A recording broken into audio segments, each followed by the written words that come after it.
俺の名前は夏木スバル。無知猛前にして天下不滅の無一文。よろしく。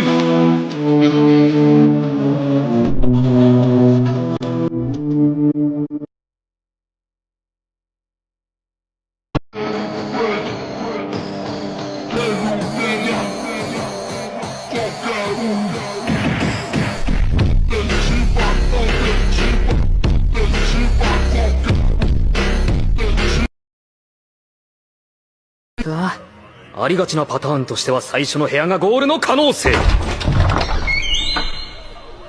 んて心の底から腹立たしいやつなのかしら。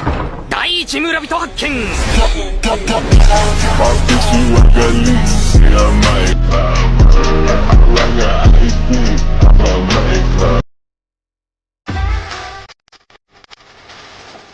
エミリアが好きだ。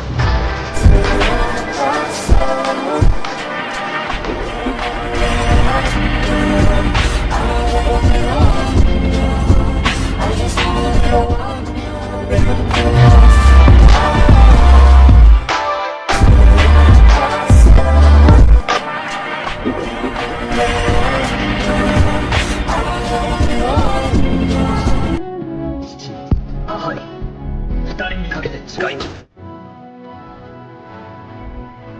俺は君を守る。君の願いを叶える。俺の名前は夏木スバル。エミリア、君だけの。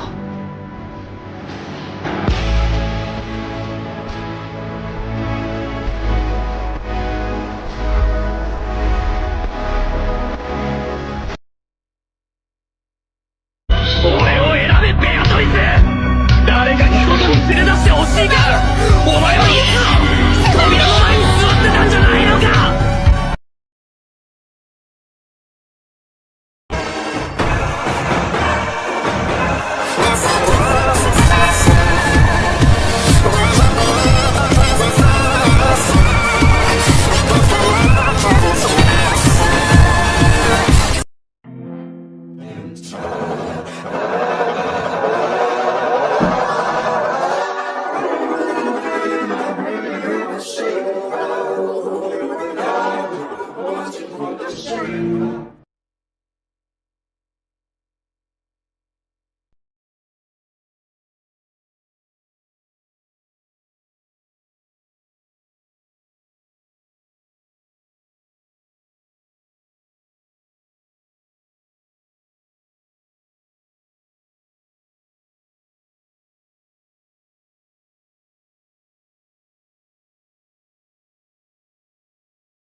I feel sick. I feel sick. I feel sick. I feel sick. I feel sick. I feel sick.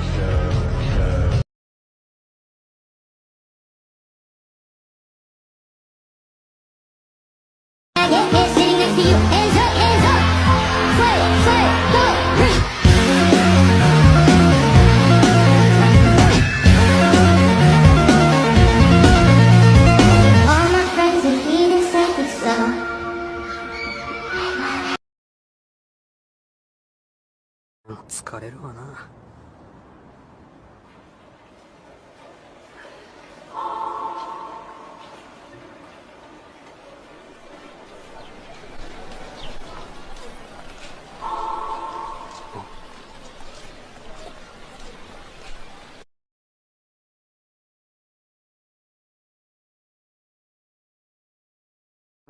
I feel sick.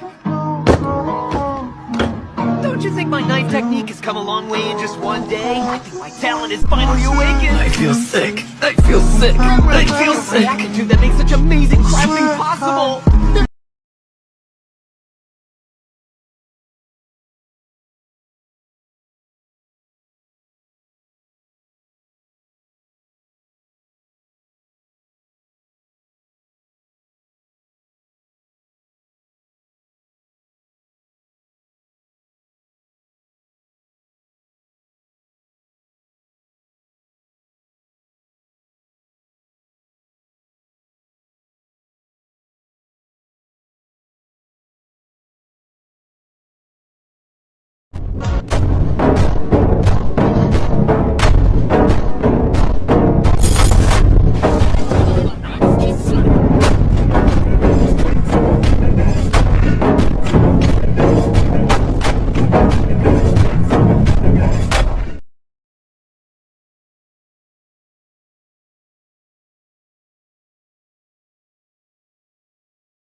実はラインハルト・バン・アントレア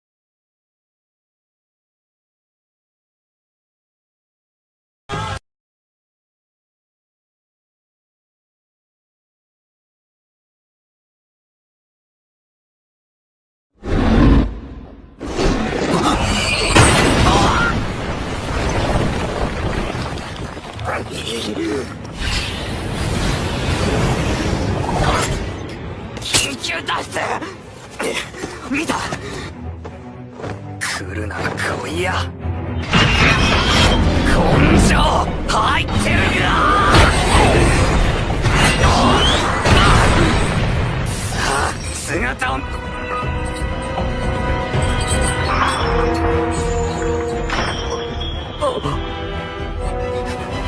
嘘だろレム楽に終わりにしてあげることもできますよ。どうしてこんなことを俺が信用できなかったのかはい。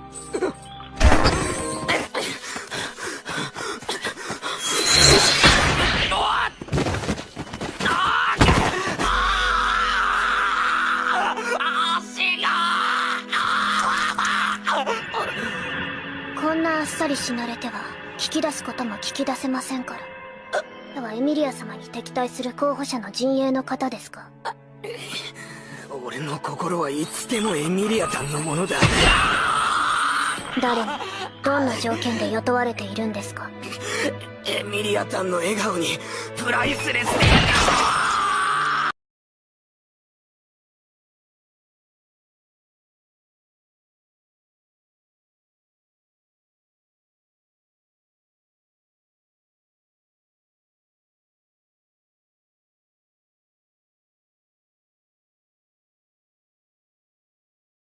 エミリアタンの笑顔にプライスレスであなたは魔女教の関係者ですか？もう耐えられないんです。姉様が世話をするのを装ってあなたと親しげに振る舞っているだけと知っていても。約束守って勉強してた。どう読めたんだぜお前たちのおかげで。そんなこと記憶にありません。なんで覚えてねえんだよ。何がいけないんだよお前ら。どうしてそんなに俺を憎むんだよ。俺はお前らのこと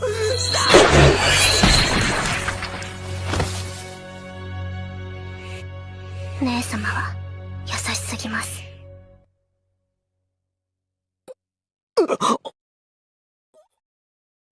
お客様起きてたの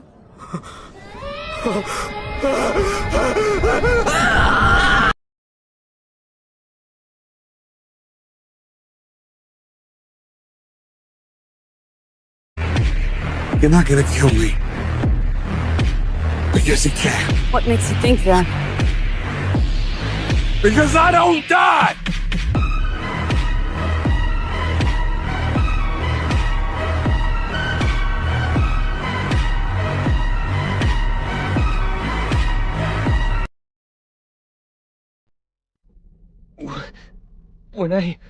When I die, I go back in time and restart the world, and it's happened a lot. I call it return by death. I heard you.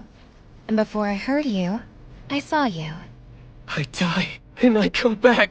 Return by death, return by death, return by death! Take it easy. Return by Look, death. I understand how you feel, but there's no need to. It's true! I've been returning by death! I died and started again over and over! Got it? I return by death!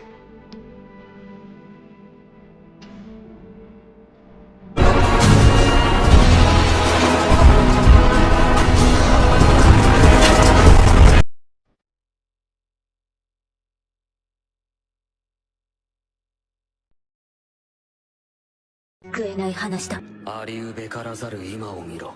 ありうべからざる今を見ろ。ありうべからざる今を見ろ。ありうべからざる今を見ろ。これでもうおしまい。随分とやりがいのないお仕事だったわ。ありうべからざる今を見ろ。レムは状況の悪化を防いだだけです。スバル君はすでに救える見込みのない状況でした。一刻も早くありうべからざる今を見ろ。ありうべからざる今を見ろ。ありうべからざる今を見ろ。ありうべからざる今を見ろ。ありうべからざる今を見ろ。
Also stroke.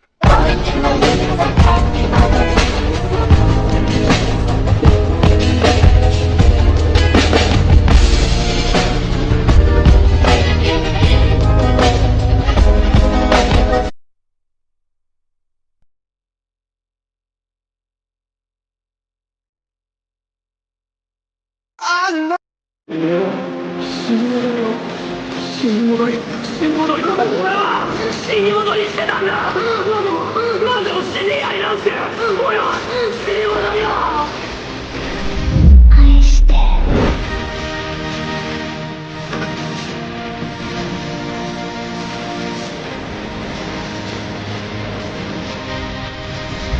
して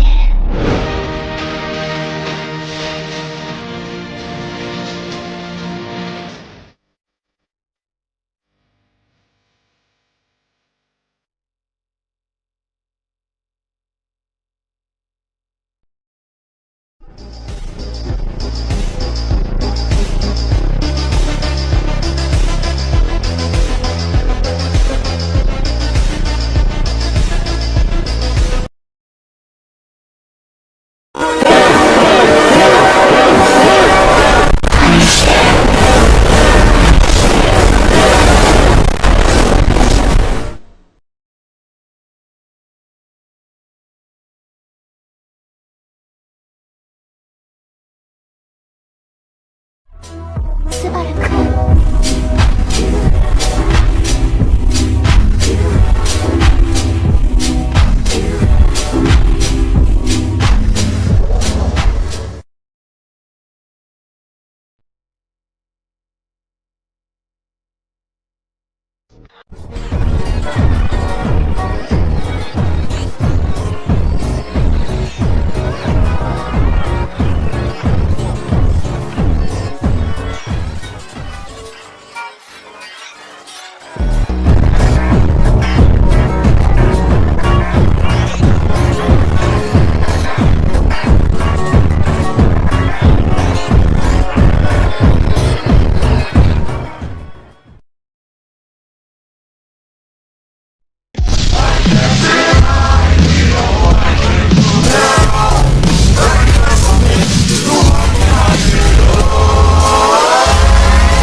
I don't think a lot of you guys realize how important the checkpoints Satella makes for Natsuki Subaru are. Because in my last video, I saw a lot of comments saying that Satella doesn't want a good life for Subaru. Which, first of all, is completely wrong. And in fact, Satella's creating these checkpoints to protect Subaru. Since in Arc 7 of ReZero, we actually see how Subaru's life would turn out if he did not have these checkpoints. So basically, in Arc 7, Satella loses sight of Subaru, which prevents her from creating checkpoints for Subaru in most of this arc. And this results in Subaru having some of the worst checkpoints imaginable, such as a 10-second death loop where his checkpoint is basically inside an explosion, causing Subaru to die an uncountable amount of times. And there's also other death loops in Arc 7, where Subaru has no time to prepare before a fight, which brought Subaru's death count, which was around 50 at the end of Arc 6, to probably over 1,000 by the end of Arc 7. And on top of all this, Satella does other stuff to protect Subaru, such as forbidding Subaru from telling others about Return by Death, which prevents people such as Roswell from constantly killing Subaru and forcing him to loop till they get what they want.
Tonight, Gotham's relying on one man to save us all.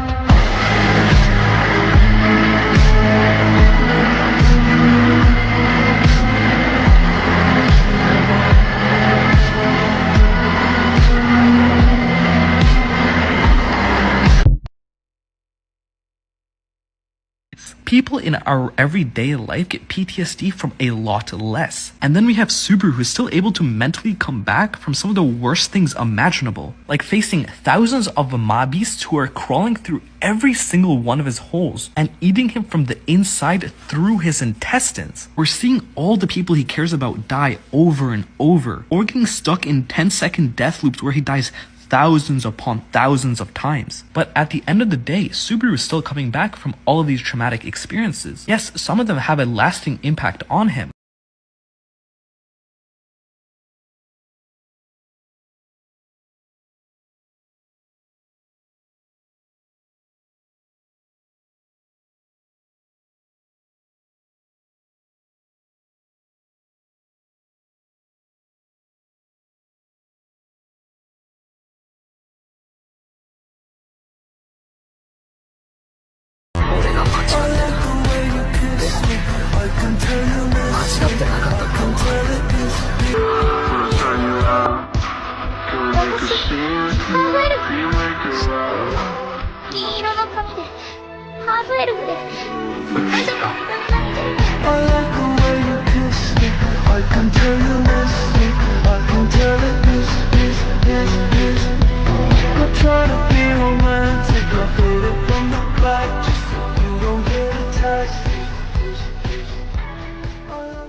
I do it over and over again.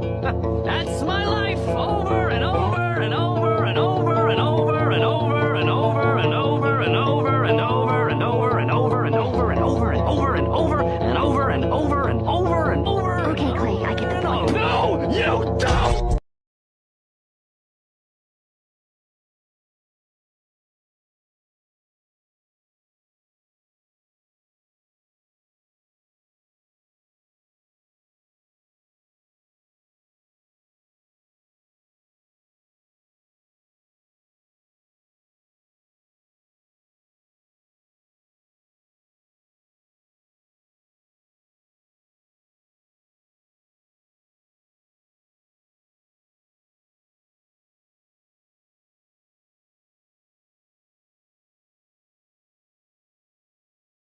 Am I dead? Am I still alive? When will I die? When will I die? When? Will I die? Oh. I'm dead. As Subaru stood over her, Louise came to realize the harsh truth. The only result when facing Natsuki Subaru is defeat.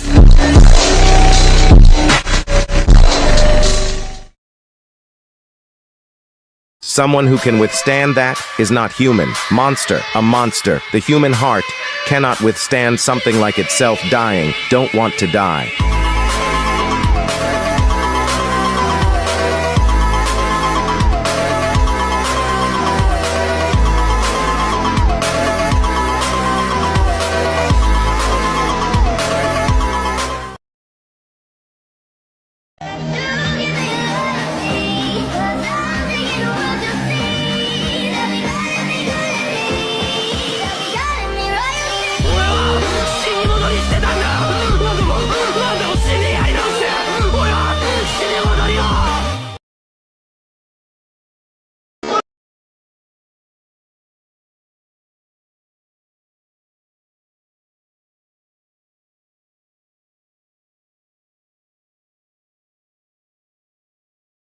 That makes you a truly slothful one. I'll kill you! I'll kill you! I'll kill you! I'll kill you!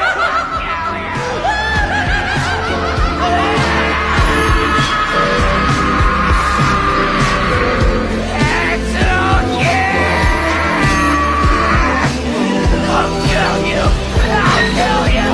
I'll kill you!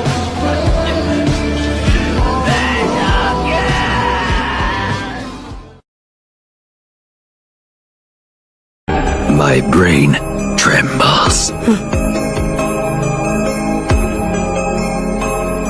It hurts! Help me! Help me!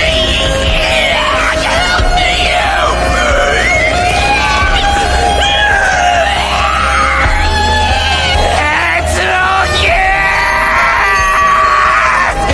I'll kill you! I'll kill you! I'll kill you!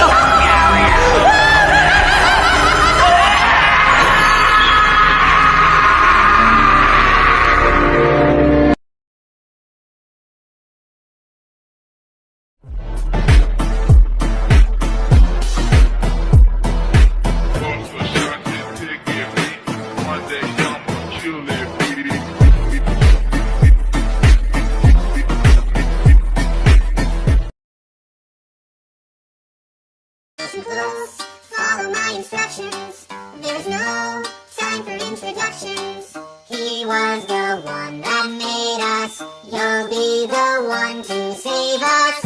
Around, welcome to the circus. Power down, are you feeling nervous? His voice is to deceive you. My voice just wants to leave you.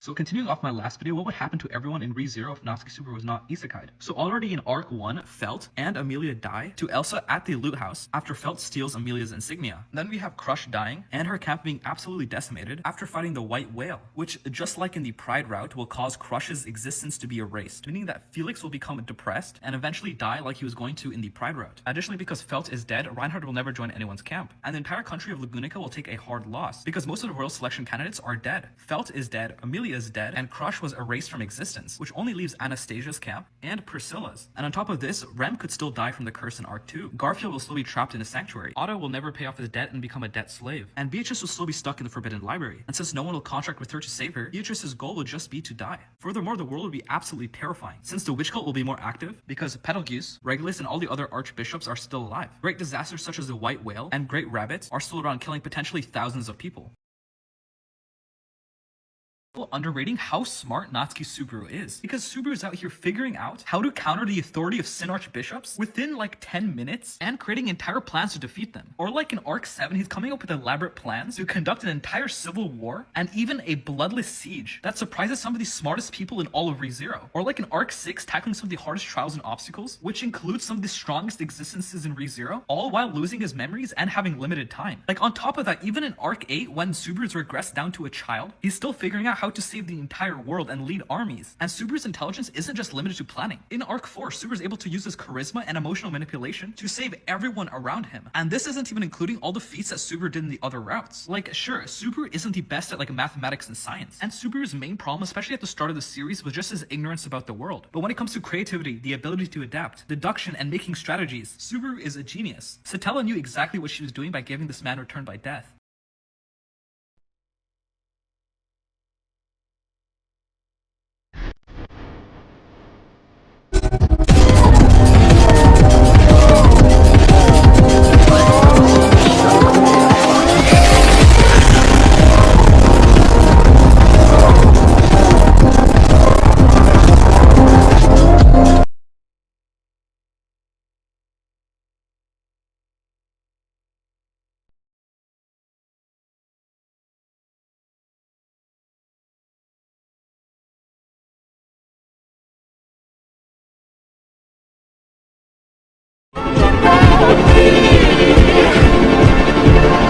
You search forever, now I drive alone past your street. Tell me to touch your lips, walking all in the shadow. I'm taking my strength so you can show me your back. I'm believing that love is there. Let me give you my life. Tell me to touch your lips.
The sloth if route follows Subaru and Rem's lives after they ran away from the kingdom of Laganica. When Subaru asked Rem to run away, she accepted if and both of them run away together. But it's not a completely happy ending, as there's always the nagging thought of, did we make the right choice, deep inside. It's true that Subaru has the cutest wife ever, but they went to live this life knowing they're abandoning their closest friends to die. Emilia is dead in this timeline, and so Rem's twin sister, Ram. But Subaru wouldn't let this decision be the wrong one, and he dedicated his life to making Rem the happiest woman alive, and be an example worth following for his two children together.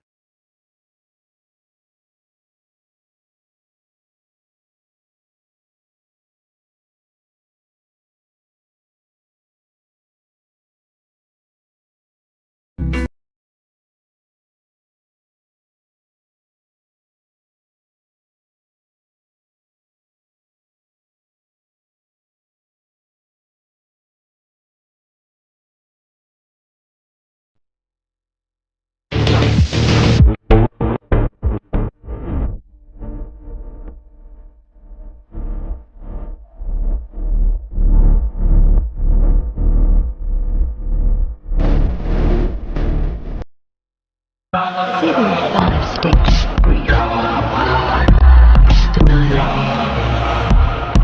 Anger, bargaining, depression, and acceptance. And I'd like to add one more. Revenge.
Rem died miserably at the hands of the deadly Sin Archbishop Betelgeuse. She made a wish to Subaru just before her death. For him to live, the word live became a curse, and Subaru forbade himself from using return by death and decided to struggle with Rem's promise. To kill that man. Betelgeuse Romani Conti. And 20 years passed. Most of those who knew Subaru died, and he was alone. His only companion now is Patrash, the ground dragon. He spent days spinning around the country with her. Killing Betelgeuse was all Subaru's existence was based upon. What's the meaning of hunting down everything, throwing everything away and chasing after? The Aganau-if and Sloth-if roots are a lot more tragic than people realize. Tapai has stated that upon death in these roots, Subaru will reset back to his capital checkpoint. For Aganau-if he gets sent back over 30 years, after killing Betelgeuse as revenge. Sloth-if is even more tragic, as Subaru will die of old age, surrounded by his family, including Rem and multiple children, before resetting over 70 to 80 years.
Alcor was from the failed loop where he had tried to defeat Betelgeuse.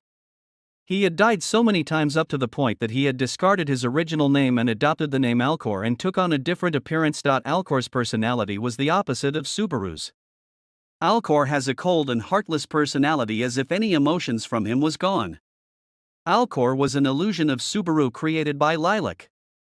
Alcor has an ability which allows him to recreate or force changes in the timeline after his death if it does not end how he wants it to end. He can alter events or prevent possible situations which can completely change the timeline to his liking. This even works on realms where time is non-existent. The change during a reset are strong enough to bring back the world after its destruction and revive or recover anyone no matter their condition. The butterfly effect of Alcor's reset is completely out of his control.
The Wrath if route.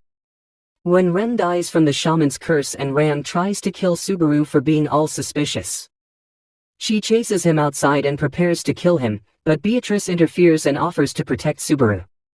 This is the moment where Subaru had a choice to make.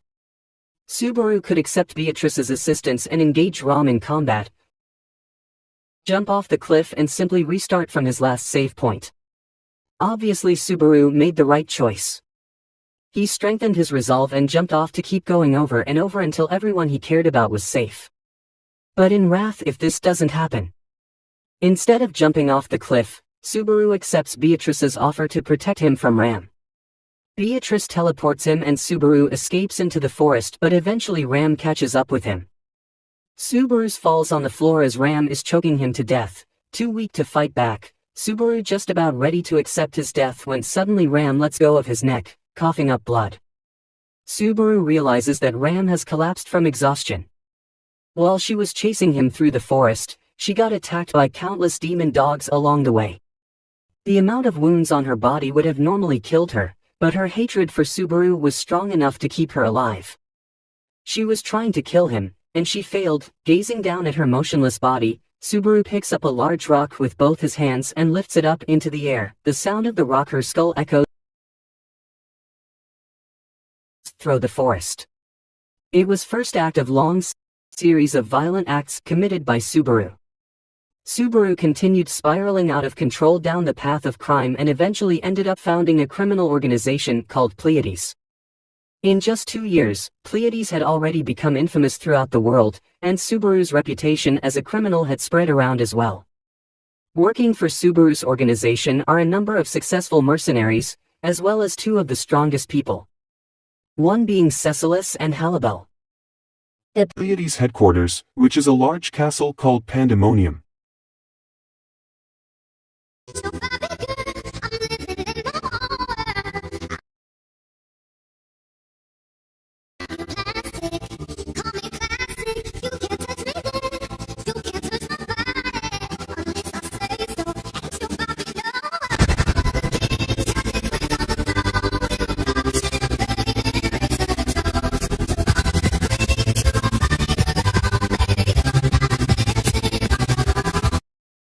Don't worry, ladies. I too go through cycles.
Roswell, who no longer had Ram and Rem, ended up hiring someone named Frederica. He felt as if his own life had lost all purpose. Many times Frederica tried to cheer him up, but nothing could penetrate Roswell's force field of despair. Puck is argued with Frederica in the hallway and he starts to badmouth Roswell. Pucks believed that the mansion was no longer a safe environment for Amelia, and he was upset with Roswell for allowing that to happen. This offends Frederica greatly because as a maid, she can't allow someone to insult the owner of the mansion. This offends Frederica greatly because as a maid, she can't allow someone to insult the owner of the mansion. So in response, Frederica decides to get aggressive with Puck. Obviously this doesn't end well for Frederica. Before she can even make her first move, Puck turns her into an ice sculpture. Roswell finds Frederica still alive, trying to resist the cold, and feels obligated to save her. He starts charging a spell to help her when suddenly he was attacked. He just barely manages to dodge the sword slash that was aimed for his neck. The attack was carried out with incredible speed. The assassin was a blue-haired young man with 2 swords at his waist. He's the highest-ranking god general of the Wallachia Empire, which is the kingdom just south of Lagunica. His attacks with lightning speed, so that's why it was so impressive for Roswell to dodge one of his attacks. He cut through Roswell like a flash of lightning. And with that, Roswell died unhappy with his desires unfulfilled. Beatrice trembled in fear as she heard a familiar voice standing in the doorway. It was Subaru. Subaru calmly says hello. His face looked a lot scarier than she remembered, and his manner of speaking now had a blank tone to it. The 2 of them talk for a bit, and Subaru thanks her for protecting him that day at the edge of the cliff. At the time, Subaru was certain he would have been killed by Ram. But because Beatrice didn't give up on him, and he was able to survive. Subaru thanks her again, but also asks her the question back then. Why didn't she kill Kim? Beatrice didn't answer.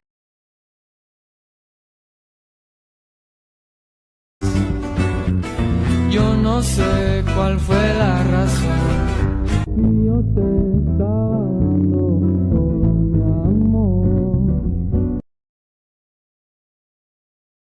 Says to her, he and she were the same inside Beatrice and inside Subaru. There was a disease called despair, quietly nesting eating them. Subaru takes a blade and walks up to Beatrice with a smile on his face. He tells her, with all those colors you wear, you are very pretty, you know. Beatrice stares at Subaru. asks him a strange question, "Are you that person?"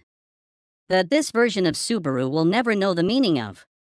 If his life had turned out differently, he would have understood what she was asking him.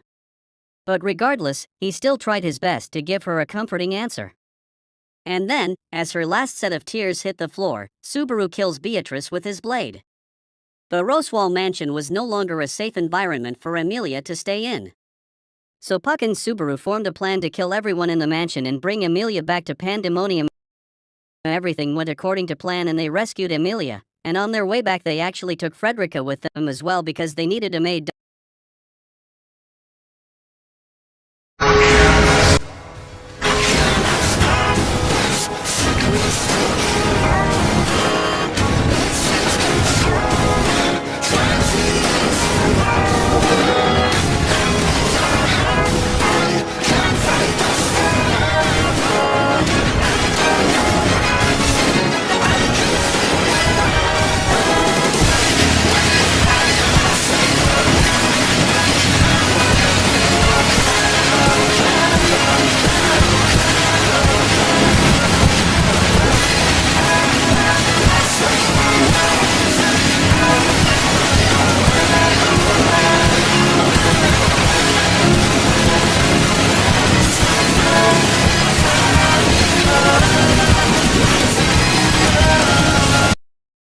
In this version Subaru was so cruel that he would kill someone with a flip of a coin. For example, an elderly merchant arrived at Pandemonium to discuss business with the organization.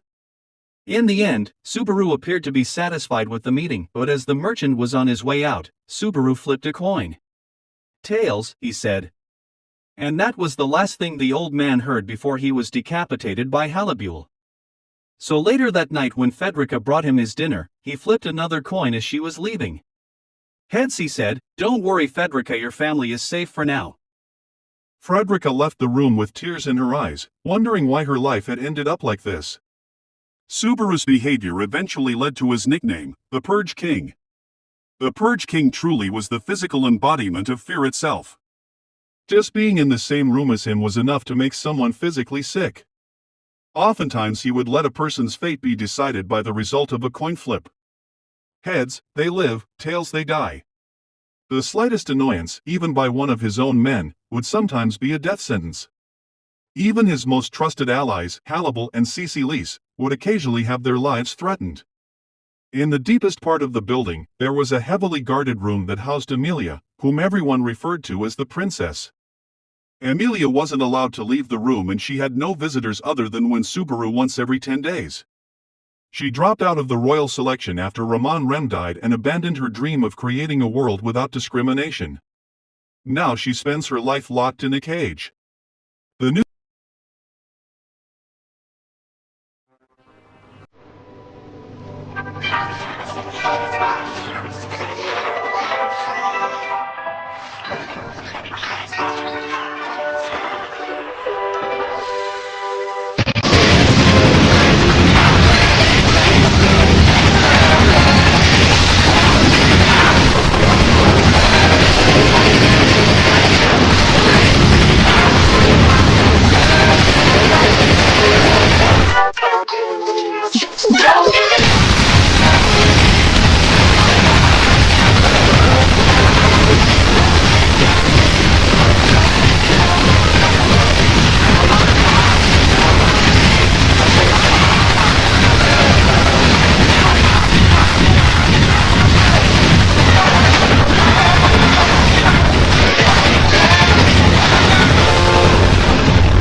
News about Roswell's death spread all over the place once it went public, and it became clear to everyone that the Purge King was the one responsible for it.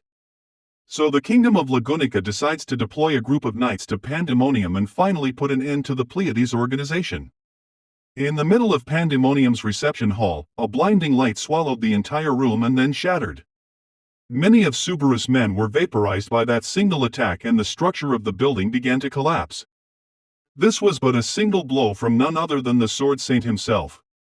Lagunica was desperate to subjugate the villainous Purge King, so they had no choice but to send Reinhardt Van Istria to complete the task. Already bored of Reinhardt, Subaru decides to let Cecilus deal with him on his own. Hannibal grabs Subaru and the two of them escape into the shadows together. Defeating Reinhardt was Cecilus' only desire, and today he was ready to fight him to the death. Their battle shook the building. The earthquakes from the epic battle had broken Emilia's door, allowing her to leave her room for the first time ever. She desperately runs through the castle, searching for Subaru, but after a while she runs into Reinhardt instead. Reinhardt looked incredibly weakened and his entire body was covered in dripping wounds. Reinhardt didn't have much time to talk, so he quickly urges Emilia to get outside, as they had a dragon carriage waiting to bring her back to Lagunica. But Emilia didn't want to leave. She had already made up her mind and she to stay with Subaru no matter what. Still, Reinhardt begs her to leave the building immediately, when suddenly a sword of ice pierces clean through his abdomen, making him cough up blood and fall to his knees, confusing both of them. Reinhardt was supposed to have divine protections that should have blocked the attack, but because Emilia did it unconsciously, Reinhardt's blessings couldn't detect it. Emilia unconsciously created an ice sword and stuck it through Reinhardt. Stabbing Reinhardt was her unconscious mind attempting to protect Subaru. Emilia asks him to leave Subaru alone, to which Reinhardt replies, "That is not possible." Realizing she has no choice but to fight the Sword Saint, Emilia calls for Puck to help her out. With one last attempted negotiation, Reinhardt informs Emilia that Subaru had been responsible for over 126,000 deaths. Emilia wasn't aware of any of this, but it didn't matter. She wasn't going to give up on Subaru no matter what. The Witch of Glaciation, the Beast of the Apocalypse, and the Sword Saint began their battle, and the uppermost floor of Pandemonium was destroyed by a white shockwave.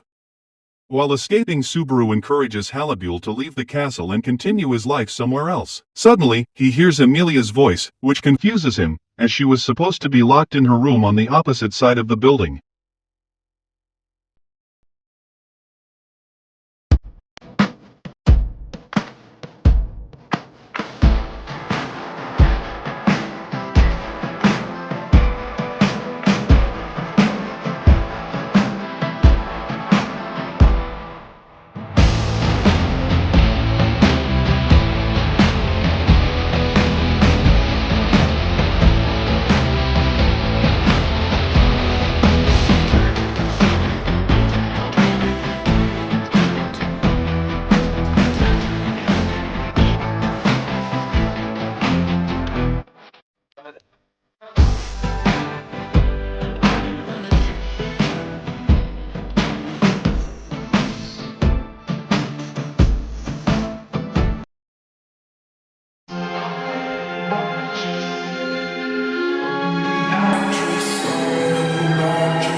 And then he put his hand on my shoulder for a second. He didn't even squeeze it, he just, rested his hand on top of my shoulder. And I was just thinking, how could he not hate me? How could this guy not hate me?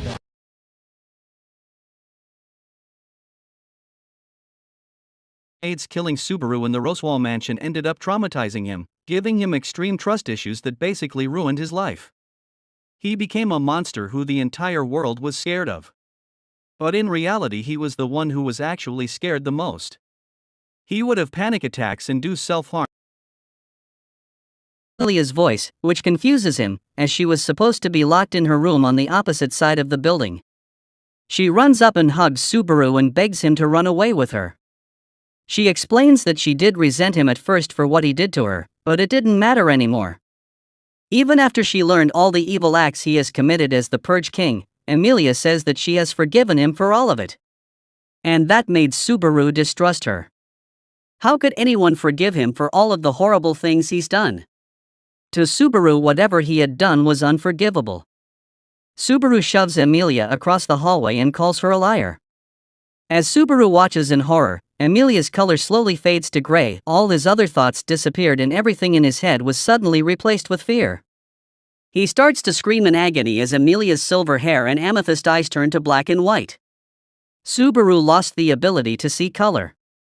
Everything was black and white except for a few people. Everything else that was black and white he considered a lie. They were all fake to Subaru. The only people that still had their color were Beatrice and Emilia. Subaru killed Beatrice. And now Emilia lost her color, so now the entire world was black and white for Subaru. Almost. There was still one more person.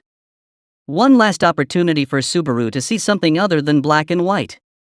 So Subaru leaves Emilia behind and starts running through the building. He was running to the one person he could still trust, the only person he had left. A secret room in his office. This room was just about as heavily guarded as Emilia's room. Behind the bookshelf, there was a door that could only be opened by Subaru. Behind the door rings the sound of chains connected to the wall. Then he saw it. Her eyes were the color of blood. The pink-haired woman with hatred in her eyes looked up at Subaru and smiled. Asking Subaru if he was ready to die. It was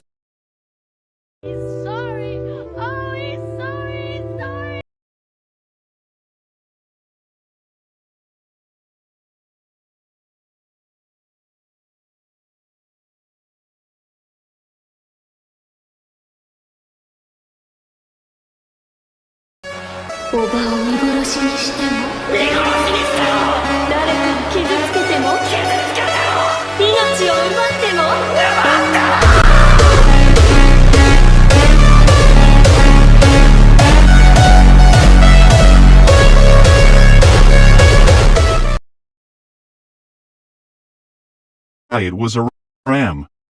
Subaru didn't kill her and kept her alive. The only one left with color in his black and white world was Ram. She only had hatred for Subaru, but in the end the hatred was the only this Subaru could trust. Subaru unchains her. Ram strangles Subaru. He stands there motionless, waiting to die. So the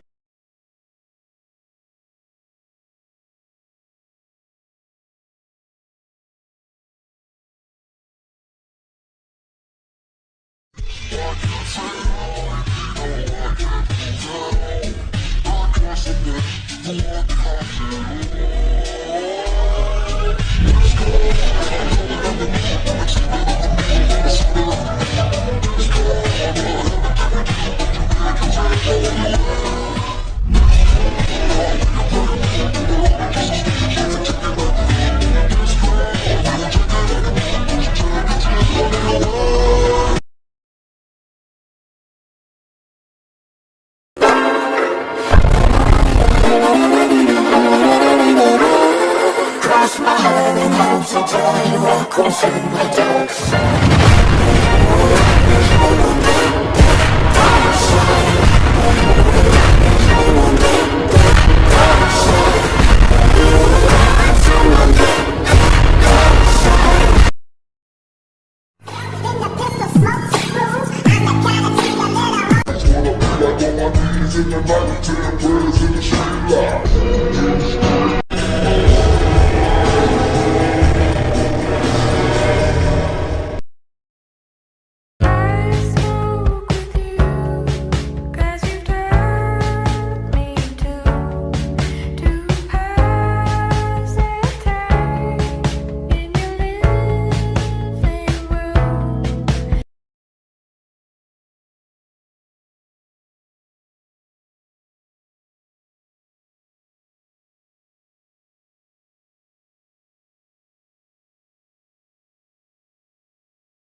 Anastasia invites the Amelia, crush, and felt camps to attend a gathering in Watergate City of Priestella.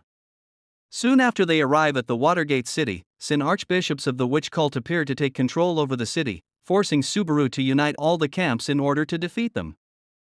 In the fighting against the archbishops there were many casualties, one of them being Julius' name being eaten by the Sin archbishop of gluttony and everyone forgetting about him except for Subaru and his brother memories being eaten and following into a coma just like Rem.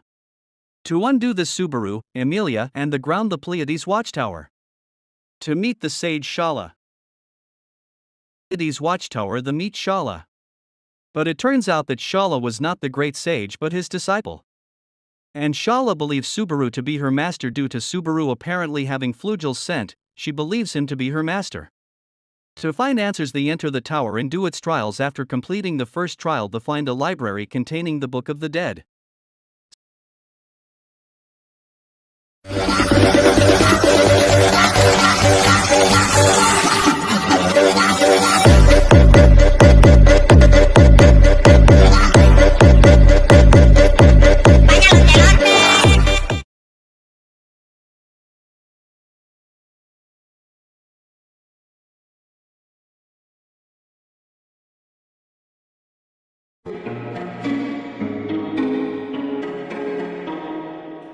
I can't remember what happened in September, when everything is gone, when it's dark and I'm alone. It's been forever since I could have remembered. Where the hell is every pony? I just wanna know the story of what happened right before I became so alone.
Subaru read the Book of the Dead, causing him to get teleported to the Corridor of Memories where he meets the third Sin Archbishop of Gluttony, Louis Arnab. She learns of return by death and attempts to eat his memories, only to fail, which made her yank his soul out of his body and place a copy of herself inside his body as a witch factor, and the result was an amnesiac version of Subaru. Subaru, plagued with amnesia, contemplated about how to make himself whole once again, and the solution presented itself through the Book of the Dead, where he could kill everyone that knows Subaru Natsuki in order to read their books of the dead.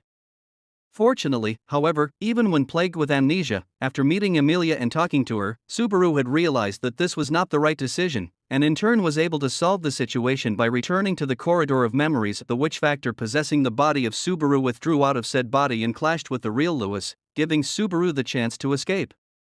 Because Subaru was filled with temperance, he was able to resist the temptation to do something that he will regret later in the future, and eventually overcome the gruesome situations presented against him in the Pleiades Watchtower.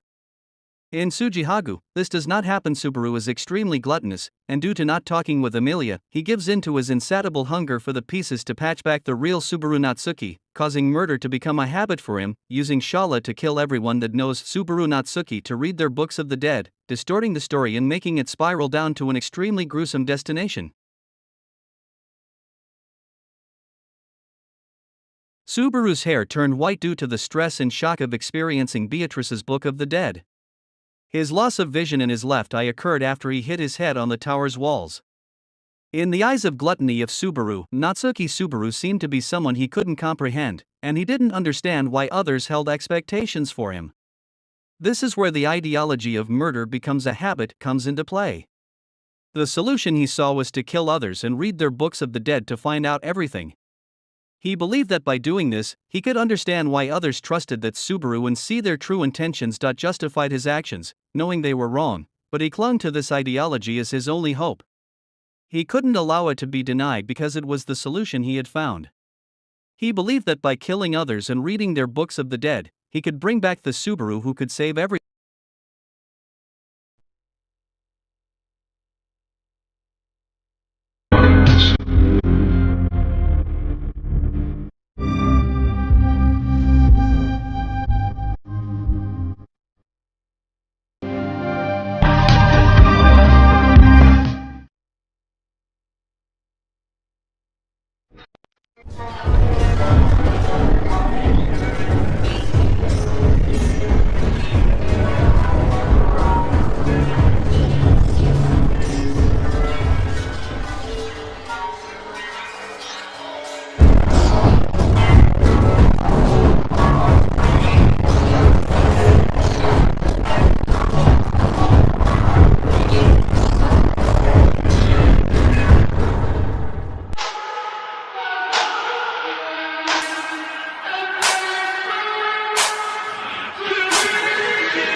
The Gluttony Route is the darkest what-if story in ReZero. In Arc 6, Subaru suffers from amnesia caused by the Sin Archbishop of Gluttony. He becomes desperate to know who he really is, as his memory from this world was completely erased. To reignite his memories, he chooses the worst method. Subaru decides to kill everyone who knows him so that he can regain his memories through the Book of Death, which contains the history of the soul's life. With each murder, Subaru slowly begins to regain his memories by learning from the Book of Death of his closest ones. He becomes a mass murderer. His hair turns white, one of his eyes goes blind, and he loses sanity. He continues to kill relentlessly, driven by his obsession for answers and the restoration of his memories. Additionally, Subaru frequently experiences hallucinations and delusions, conversing with his friends who are already gone by his own hands, and asking them to assist him. Subaru is accompanied by Shala, who assists him in killing his closest companions. He keeps patching himself together, patching together, patching together, patching together, until he is complete.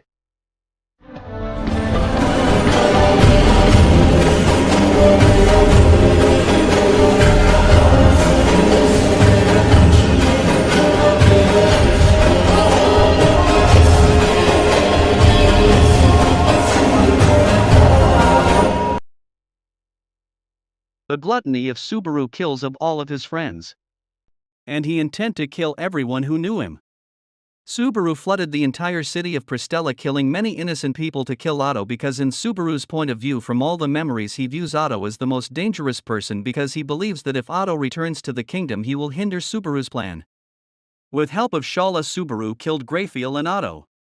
Subaru often has hallucinations of his dead friend. He often talked to these hallucinations. In the point of gluttony of Subaru, Natsuki Subaru is some who can fix anything, and he believes by bringing back the old Subaru he could fix everything and save everyone. Even if Subaru kill every last person, he could never be completed, because on one has the memories of the Subaru that has suffered in other loops, and without if Subaru can't be whole. Subaru leaves her and walk away with patching Shala. Patching together, and never-ending hunger for completion, which will never be fully. She was the lone survivor of that village. Everyone else was killed by Subaru and Shala.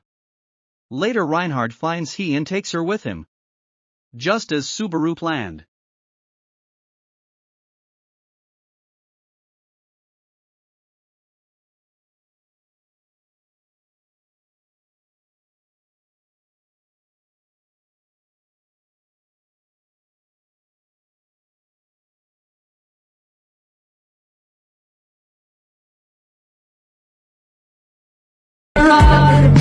One week at a time. Forgetting who you are or what you stand to gain.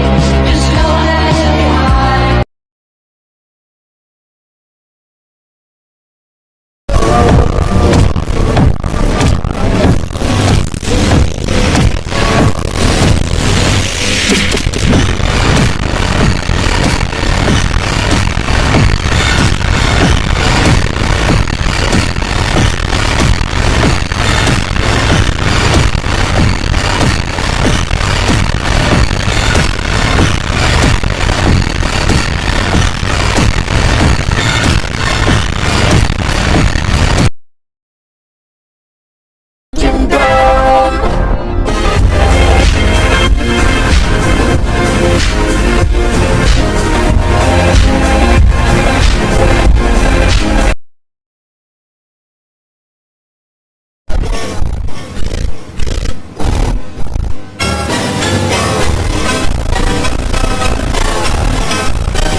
I have all the characteristics of a human being.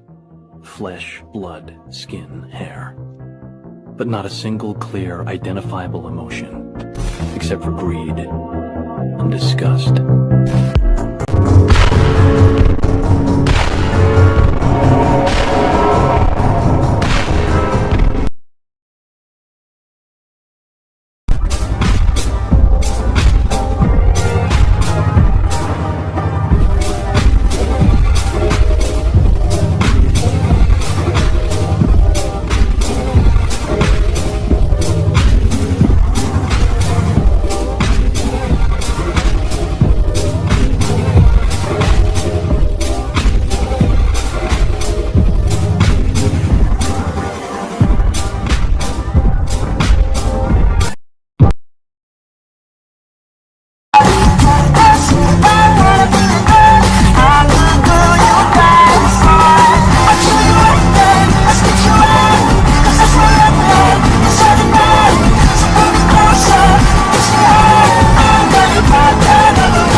契約は僕と交わしてはくれないだろうか。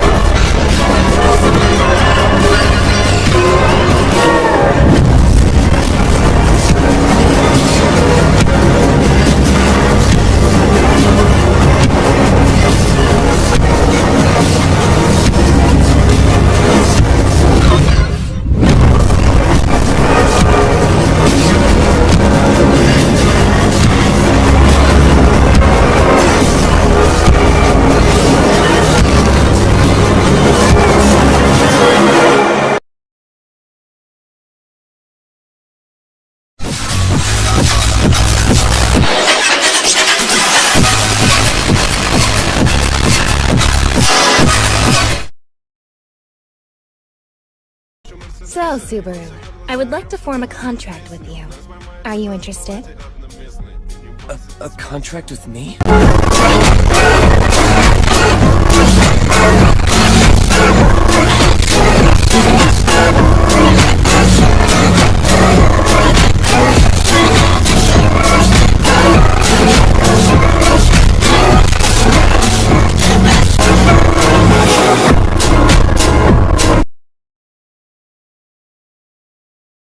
Leads into Echidna wanting to form a contract with Subaru.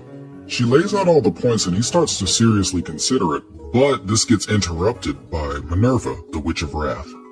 She and Carmilla mention that Echidna is leaving out the negatives, and now we see that Subaru is quite the popular party guest. His mere presence seems to have invited other guests, those guests being Sekhmet, the Witch of Sloth, Typhon, the Witch of Pride, and Daphne, the Witch of Gluttony. Echidna then delivers a grand speech and tries to continue forming the contract with Subaru, after which he brings up a bit of information he learned about Beatrice from a previous loop. He's less than thrilled with Echidna's response to this and resolves to form a contract with Beatrice instead. And heads up, this is where the greed if route would branch from, had he taken the contract with Echidna.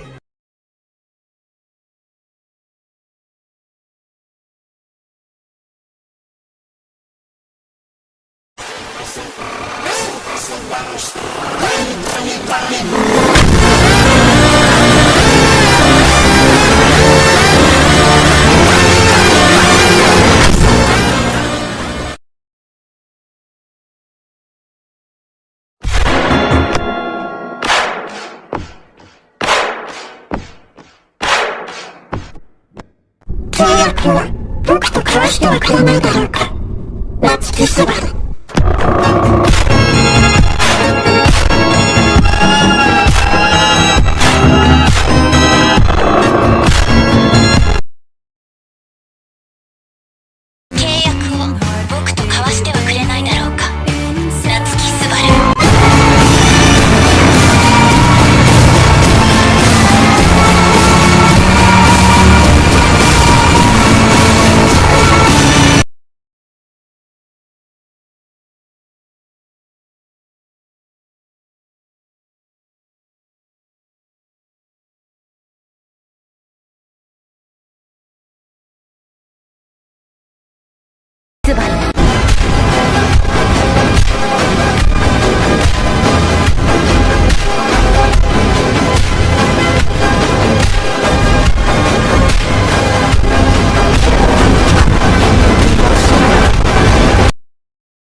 As soon as he finishes practicing his smile in the mirror, Subaru touches the black crystal pendant he wore around his neck. As he held it in his hand, its presence grew stronger and started to pulse as if it was a living thing. The pulse grew faster until it was equal to Subaru's own heartbeat, and that was precisely the moment his consciousness left him. Without a word, Subaru sits down across from Echidna and gulps down his cup of tea with no reaction whatsoever. It wasn't that he had forgotten what the tea was made of, it had just been so long since he cared. You could at least say hello. There's no reason to. You're already prying inside my head day and night, so what's the point? This and that are different matters, you know. Greeting me properly is simply the polite thing to do. After all, I am a shy young maiden, as delicate as a flower. Did the meaning of those words change without me noticing?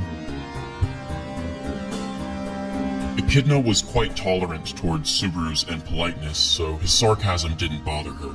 She relaxes her mouth into a smile, which causes Subaru to accidentally admire her beauty for a moment. What's the matter? You're staring at me. She was a perverse, demonic figure that exuded a sensation of inescapable ruin and destruction, but Subaru still found it difficult to be afraid of her. The two of them talked for a bit, but it wasn't typical for them to delve into idle gossip, so Subaru planned on returning to reality as soon as possible. Before leaving, he tells her that from now on, he's removing the pendant whenever he uses the bathroom, and then, despite her pleas for him to stay, Subaru exits the tea party without saying goodbye to Echidna, leaving her with nothing but a sigh. When his consciousness returns, he confirms that only a few seconds have passed, but he still wasn't used to the discomfort produced by the gap between worlds. Maybe I'll never get used to it. Subaru spoke out loud, talking to himself, but Echidna was always listening and would often interject with her own suggestions, which began to annoy Subaru to the point that he asked her not to speak with him if it wasn't necessary. Yes, I understand. I'll be silent except for when it's absolutely necessary. You just made a witch obey you. You truly are a master at this. Shut the hell up! There was a sudden knock on Subaru's door, but having repeated this loop already, he knew exactly who it was. Right on schedule, Petra says good morning and explains that she's got plans to go shopping this afternoon. However, she doesn't know if the weather will be nice enough. They chat for a bit longer, and then Subaru visits the courtyard where Garfield was sparring with Reinhardt. Garfield fought with his full strength, but was easily defeated. Too weak to continue, Garfield left angrily to go wash off the dirt his body was covered with. Reinhardt, on the other hand, didn't even work up a sweat, and somehow the grass underneath him had returned to its original clean state. The thought of Reinhardt as an enemy gave Subaru the chills, and that's exactly why Subaru secretly led him to join the Emilia camp about a year ago. By convincing Felt to drop out of the royal selection and abandon the Estrella family, Subaru caused Reinhardt to feel depressed and out of place. With nowhere else to turn, he accepted Subaru's offer to support Emilia, but after being abandoned by Felt, Reinhardt was never the same. Because of his childhood trauma, Garfield was miserable as well, but instead of working through his trauma and solving the problems within his heart, Roswaal and Subaru excluded him entirely and forced him to leave the sanctuary against his will. If they hadn't, he would have been eaten by rabbits, but the result of saving him was an unstable Garfield whose depression was steadily being converted into rage. Reinhardt became an outlet for him to release his anger, but even that only reminded Garfield of the strength he lacked. Talking with Garfield and Reinhardt wasn't intentional though. Subaru just happened to run into them on his way to the library. The mansion's library was actually where Subaru's daily routine was supposed to begin.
Beatrice. Sorry to intrude. Beatrice said nothing and sat in a corner with her forehead pressed to her knees. In the past, she might have greeted Subaru with some form of insult, but now she wouldn't say anything at all. Echo! Come on, don't you want to play outside? Subaru kept pestering her until she finally had enough and told him to shut up. Her voice was hoarse and she almost sounded like a different person. But hearing her voice at all was a big relief to Subaru because typically she wouldn't even speak a single word to him, so today he felt pretty lucky. During the events of the sanctuary, Subaru forced her to leave the forbidden library that she swore to protect. Up until this point, Beatrice had dedicated her entire life to her contract. But now, that contract was broken, and so was Beatrice. In a deep depression, Beatrice spent the rest of her days incessantly sobbing, with a non-existent will to live. Subaru wrapped his arms around her to comfort her shivering body without knowing that he was really the one searching for comfort. But Beatrice hated it, so she clawed at his neck until it bled. Subaru eventually gave up and shut the door behind him on his way out, leaving Beatrice alone once more. Back then, I wonder if I should have lied to her. I could have said I was that person. Saving her life was the right thing to do, though it is a shame that her contract was broken in the process. Wait, hold on a second. Isn't it your fault that she ended up this way? Well, of course, I will take partial responsibility for the child's solitude, but my intent was certainly not to force misfortune upon her. I do hope you understand. Even if devastated by regret momentarily, there will come a day where that child is free again. In due time, someone will accept her. Perhaps that someone is you. There are an infinite number of possibilities, after all. Finished with his conversation with Echidna, Subaru ran into Roswal in the hallway.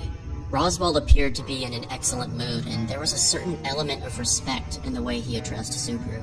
Roswal had come to appreciate Subaru's utility and respected him for all he's accomplished. Subaru wasn't too happy to be working with him though, especially considering all the trouble he caused at the sanctuary. However, Roswal was too great an asset to be cast aside. So reluctantly, Subaru cooperated with Roswal, and the two of them worked together towards achieving their respective goals. Because Roswal changed the way he acted towards Subaru, Ram did as well. She no longer insulted him or called him Barusu. She spoke with courtesy in a dignified manner as any maid would. However, there were no traces of familiarity or friendliness in her voice. She was distant and treated him as if he were an esteemed guest whom she had no prior connection with. In the room with Ram and Subaru, Rem slept silently in her bed as she has been for the past 2 years. At Subaru's request, Ram left the room, giving Subaru some alone time with Rem. Well, Rem and someone else. Hey, Echidna. For you to call me is truly a rarity. Could you remind me how to wake her up? Echidna explains that there are 3 possible ways to save Rem. The first is to find and question the Sin Archbishop of Gluttony and try to make them reverse the effects of their authority. However, finding them would prove to be enough of a challenge, and defeating them would be even more difficult, and we don't even know if the authority can be reversed. The second option is about as equally unlikely as the first because it would require cooperation from the Sage, which according to Echidna isn't a realistic expectation either. So we're really only left with the third option, which is to obtain the blood of the divine dragon. The omnipotent power in the dragon's blood would certainly be enough to wake Rem from her sleep. However, the dragon only offers his blood to the ruler of the kingdom. And that's why you absolutely must make Amelia the ruler.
He likes it shorter, doesn't he? That's why he goes to see that girl. Well, I can do that too, after all. Watch me, Subaru.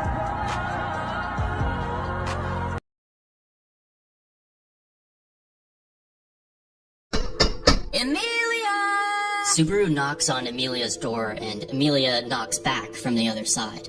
She lets him in, and they have a nice little flirtatious interaction, but Emilia changes when she notices the scratches on Subaru's neck.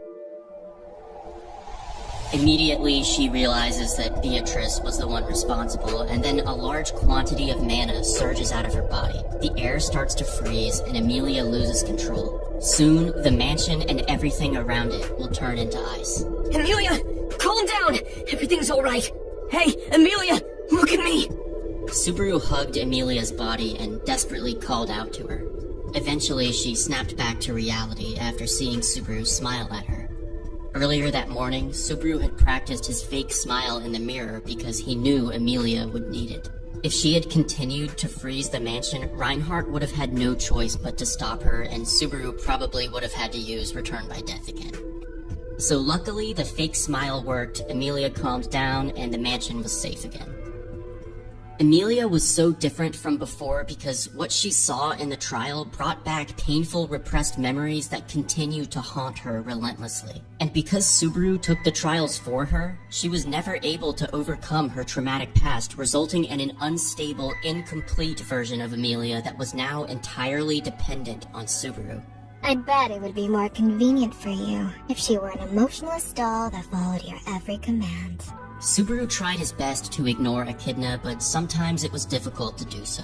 Echidna disliked Emilia and would often make rude comments when she saw her. This really bothered Subaru, but not as much as the guilt did. He couldn't help but wonder if perhaps Emilia would have been better off without him. Whether or not he made the right decision was a question that constantly plagued Subaru. ずっと一緒にいて。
優勝滑稽な夢の戯れで全の壁で返しろ明日死んでしまうかもしれない全てになるかもしれない朝も夜も晴れも秋も変わらずだからここで知らない夢の明日も何もいらない君がいていたけどそれでそうだ本当は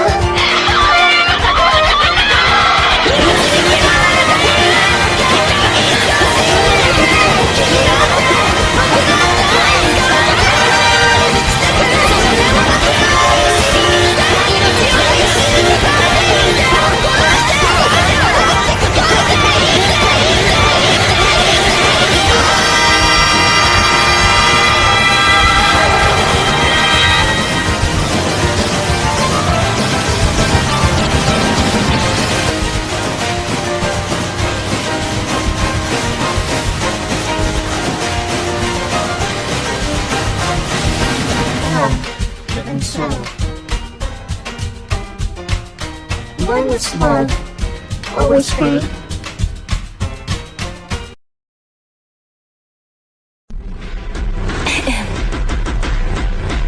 So, Subaru, I would like to form a contract with you. A contract with me? Well, I don't know. What happens if I agree? It's rather simple, really. With this, whenever you run into an obstacle that you can't overcome, when you feel you're being crushed by the weight of your sins, I will give you my full support. I'm quite confident in the depths of my knowledge, and I should be able to find a way to deal with any problem.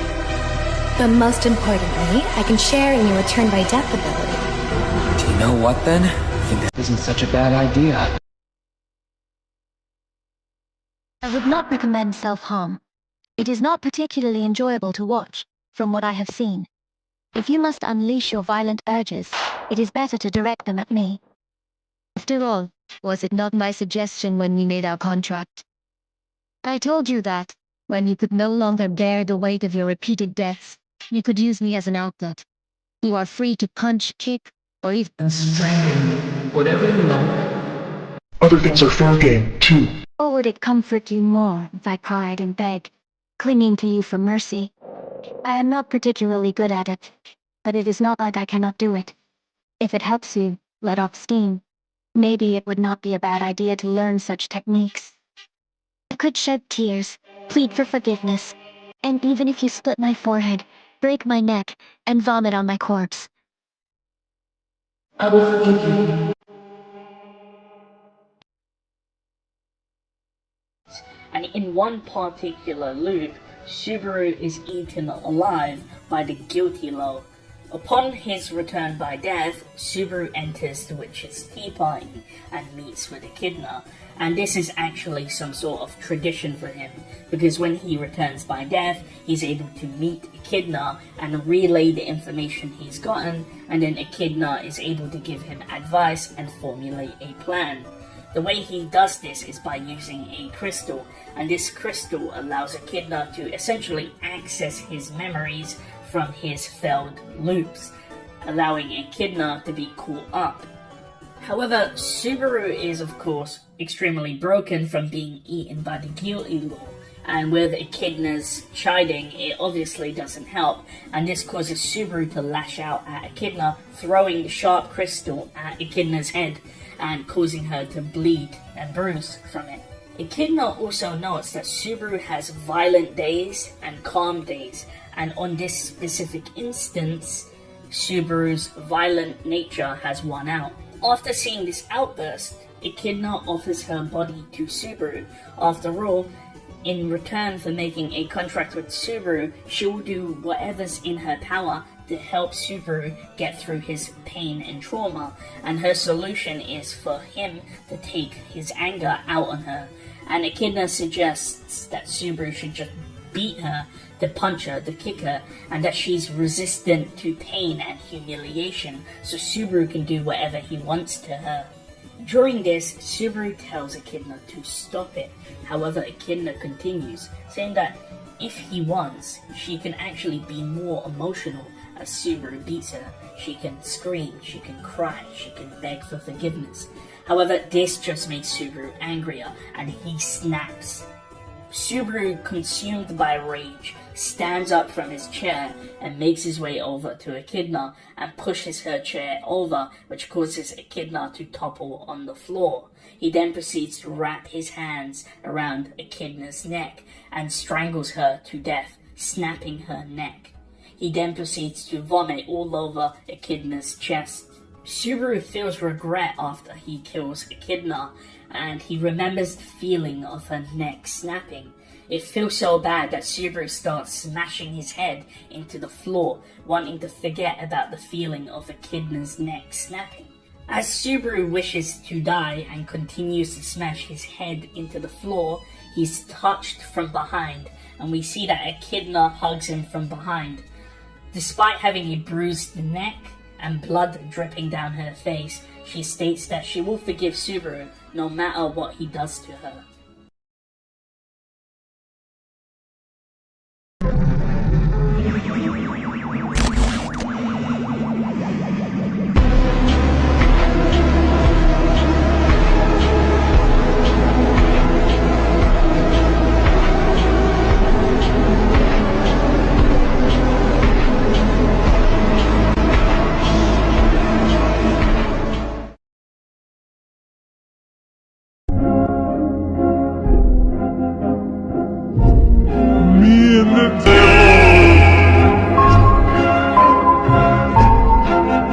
Walking side by side.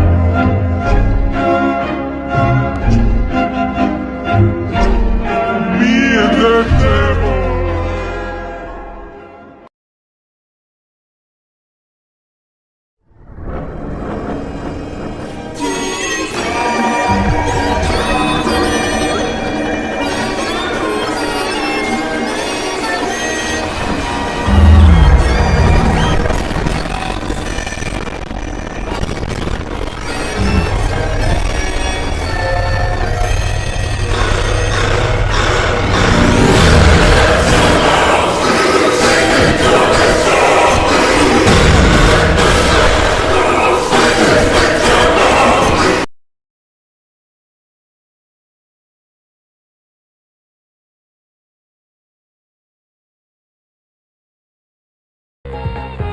契約を僕と交わしてはくれないだろうか、夏木スバル。契約。 Who else but me would have made these choices, huh? Who else would have done the things that I've done?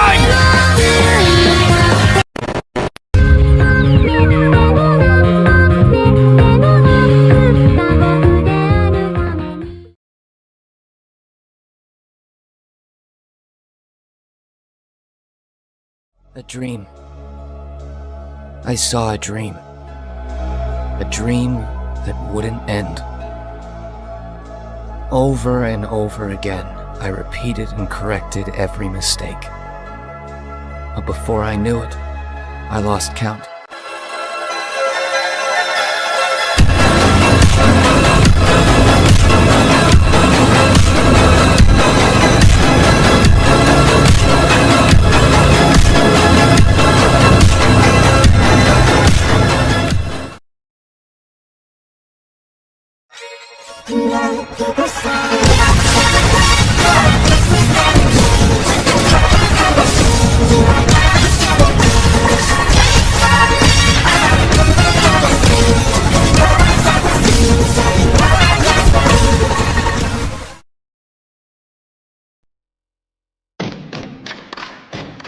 A dream.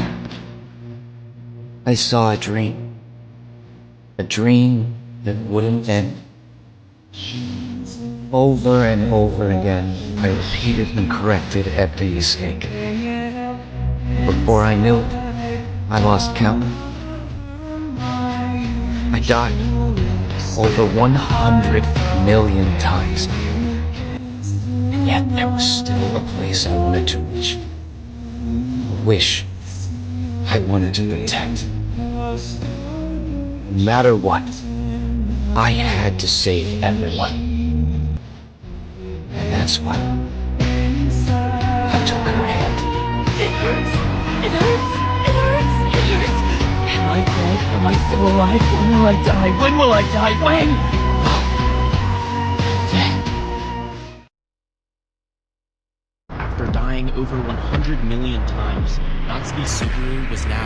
completely different person. He's desensitized to a lot of things and no longer fears death. I saw a dream. A dream that wouldn't end. I died. Over 100 million times. I had to save everyone, and that's why I took her hand.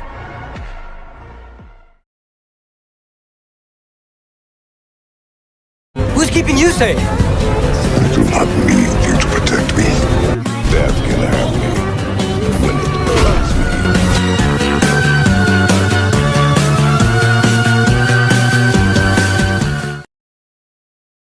Forming the contract with Echidna, she's been able to communicate with him through sound waves, and she can watch everything he does through the black crystal pendant hanging from his neck.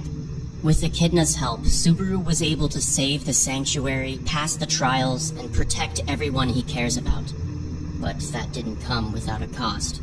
After dying over 100 million times, Natsuki Subaru was now a completely different person. He's desensitized to a lot of things and no longer fears death. He's become a new version of Subaru that abuses his ability as often as he prefers to. All the while, the Witch of Greed watches him in amusement. This is Casanero. Anyone who tries to take them from me will get no mercy. And what if your decision ends up being the wrong one in the end? That won't happen, because I'm not wrong. What's wrong is this messed up world.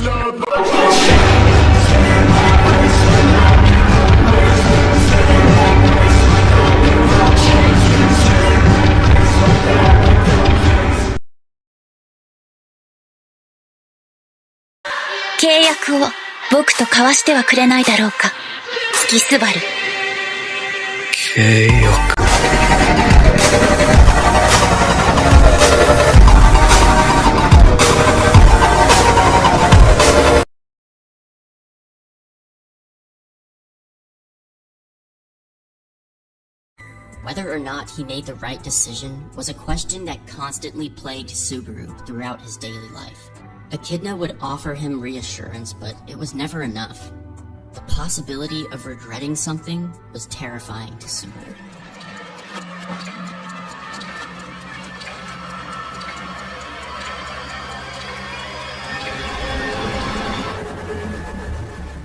After having a bit of a panic attack, Subaru hurried back to his room. He didn't want anyone to see him like this, but when he opened the door, he found a dark-haired woman sitting on his bed, smiling. Elsa was no longer an enemy. She wasn't exactly an ally, but in any case, she didn't pose a threat to Subaru anymore. In fact, Subaru was now her employer. She's been working behind the scenes doing the dirty work for the Amelia camp, and with Elsa's assistance, they were able to kill the Sin Archbishop of Greed and capture the Sin Archbishop of Wrath. However, Elsa's current assignment to track down the Archbishop of Gluttony was unsuccessful. Oh, Elsa. You were outside earlier, right? How was the weather out there? Elsa replied that the weather was fine, and Subaru nodded in confirmation, and then asked her for another small favor. I see. Thank you. Now, please take your knife and lop off my head. Oh, and try to make it painless. Elsa was a bit confused at first, but after confirming that Subaru was serious, she followed his order. Subaru's blood sprayed across the room and his consciousness faded away. With his final thoughts, he felt sympathy for whichever maid would have to clean up the mess. Elsa would sometimes question his sanity whenever he asked her to kill him, but would still obey him anyway, making her an excellent means of using Return by Death. When Subaru woke up, Echidna confirmed that he had reset to earlier that same morning. She also asks him why he used Return by Death, but he doesn't give her an answer. Once again, Petra knocks on the door and says good morning to Subaru. And just like in the previous loop, explains that she has plans to go shopping this afternoon, but doesn't know if the weather will be nice enough. However, this time, Subaru has a proper response for her. Rest assured, Petra. The weather's going to be nice today, so you don't need to worry. And that was the response he had died for. Subaru sacrificed his life to give Petra that information. A small, insignificant detail such as the weather was worth more to Subaru than his own life. Meanwhile, atop the hill in that meadow of green, the lonely witch let out a sigh. Using your own life to protect others is noble indeed. However, your ability, returned by death, is a double-edged sword. If the lives of others become too desperately consequential, you can no longer value your own. With all the afflictions and hardships that Subaru went through, he was unconsciously led to rely on the witch. And with Subaru's return by death ability at her disposal, Echidna held the world in her palm. You truly are someone who can satisfy me. She swore to wholeheartedly assist the boy with his own goals however she possibly could, but at the same time also intended to satisfy the inexhaustible curiosity of a witch. So from now forth, suffering and unreasonable fate would equally descend upon the boy for all eternity. His suffering would become her satisfaction. And that was the witch's love. Even so. A proposition that would remain sempiternally unsolved, and yet an enigma that would forever enthrall her. Timeless love always fade.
And then my anger turned into hate. I found myself alone in the darkness.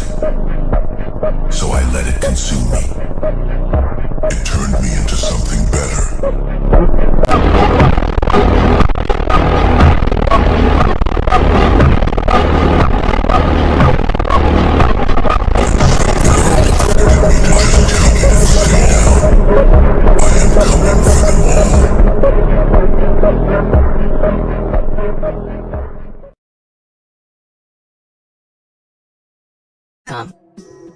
When Subaru first arrives in Lagunica, he runs around like an idiot trying to cast magic spells, and he assumes that the alley thugs he runs into are just low-level NPCs that he can one-shot with his S-tier combat strength. He later ends up disappointed when he finds out he's just about as useless as he was in Japan, but like we saw, when Subaru realized he was powerless, he swallowed his pride and cried out for the guards when he needed help.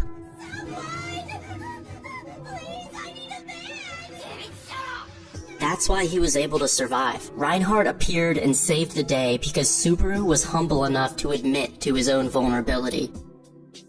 In Ayamatsu, this doesn't happen. Subaru doesn't call out for someone to save him. Even when faced with danger, Subaru's too prideful to ask for help, and that very pride is what ends up corrupting him, leading him down a much darker path. This is Ayamatsu, the Pride If story. The story begins with a familiar scene.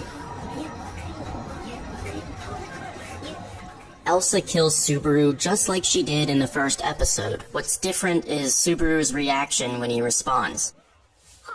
Normally he'd be freaking out, right? Well, this time he calmly grabs a stick and starts drawing tally marks in the dirt. At this point, it becomes apparent that something went horribly wrong, causing Subaru to die over 80 times more than he was supposed to. Stuck in a seemingly endless loop, Subaru started losing his mind. He's no longer the dorky main character we know and love. He's desperate, and he'll do anything he can to escape this loop. But everything he tries results in failure. It's not fair. No matter what he does, he can't defeat Elsa. His lack of power has been tormenting him and breaking his mind in the process. So once again, shortly after respawning, Subaru runs into the three alley thugs. They start harassing him, but he's no longer afraid of them, because after respawning countless times, Subaru eventually memorized each of their fighting patterns, giving him enough of an advantage to easily defeat them. But after knocking the three of them to the ground, instead of letting them escape, Subaru takes it way too far. He strangles them to death and then stomps on each of their necks until he feels their bones break under his shoes. And after killing them, he loots their bodies and takes their weapons for himself. And because he's repeated this loop so many times, he was able to do all of that in under a minute. So yeah, it's pretty clear already that something's very, very wrong with Subaru. Exiting the alleyway, Subaru runs into Amelia. She's currently chasing Felt, trying to get her insignia back. Subaru knows that Amelia will eventually die if he doesn't do something about it, so he vows to her, "No matter what, I will save you." He's also still calling her Satella, as he hasn't learned her real name yet. But yeah, Subaru still determines to save her, despite knowing he's failed to do so a total of 87 times. His 87 attempts to stop Elsa have resulted in 87 failures. To Subaru, Elsa was a beatable opponent. Oh, my name? It's Satella. Ой, на бару алкоголь сломал накрыл собой. Хочу навсегда с тобой. Мы танцуем под луной. Ты крутишься, эти слезы дороги Rolls-Royce. Девочки, твоих слов теперь со мной.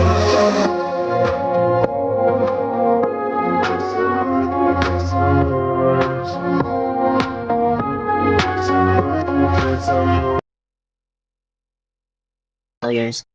To Subaru, Elsa was an unbeatable opponent. He eventually realizes that no amount of trial and error could stop her, so he finally gives in and decides to ask the city guards for help, though at this point he's already a completely different person. Sitting on a rooftop, Subaru watches from above as Elsa slaughters the guards with ease, reaffirming Subaru's impression that Elsa is just invincible. But all of a sudden, Reinhardt shows up to save the day. This was actually the first time Subaru had ever seen Reinhardt. The Rein vs. Elsa fight plays out pretty much the same as it did in the anime, except Reinhardt ends up destroying a section of the slums instead of the loot house. Meanwhile, Subaru just sits there watching in shock. After 87 loops of misery and failure, this red-haired knight randomly shows up and defeats Subaru's opponent effortlessly. I mean, come on, he didn't even unsheath his sword. Elsa was the seemingly unstoppable obstacle that Subaru couldn't overcome, and now suddenly she was dealt with. It didn't happen the way he expected it to, but the outcome was favorable for Subaru, so he gladly accepted it. But something changed. What Subaru does next is very odd and out of character. After Elsa escapes, Subaru gives the guards false information, misdirecting them elsewhere. He then finds Elsa severely wounded and offers to help her. He felt that she could prove useful to him at goal of saving Emilia, so he tells her, "Look, I hate you, and one day I am going to kill you. But not now." Elsa then smiles and agrees to team up with Subaru, thus marking the end of his endless loop.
Now tell me something, boy. You wouldn't happen to be Pride, would you? Thank you for meeting me.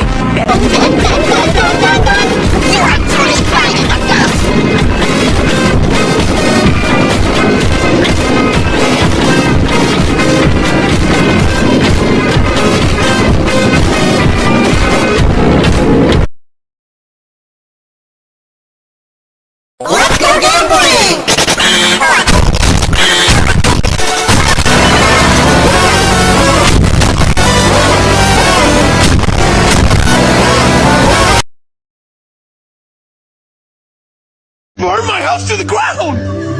My family's dead! What do I do? I'm gonna find you. Fucker, I'm gonna... Silver-haired girl got her insignia back, and she's no longer in danger of being killed by Elsa, so now what?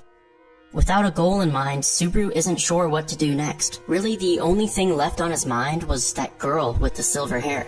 He had so many questions and so few answers. He even thought about killing himself and restarting just to get those answers, but he thought there might be an easier way.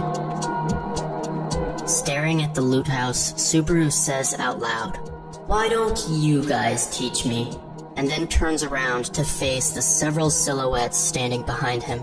All of their eyes looked insane and dead, and Subaru suspected that if he had a mirror, his eyes would appear the same. Real quick, for anyone that doesn't understand, what just happened was the witch cult had actually noticed Subaru's behavior and wanted to recruit him. So they showed up at the loot house to meet him, and Subaru notices that they're just as insane as he is, so he decides to join them.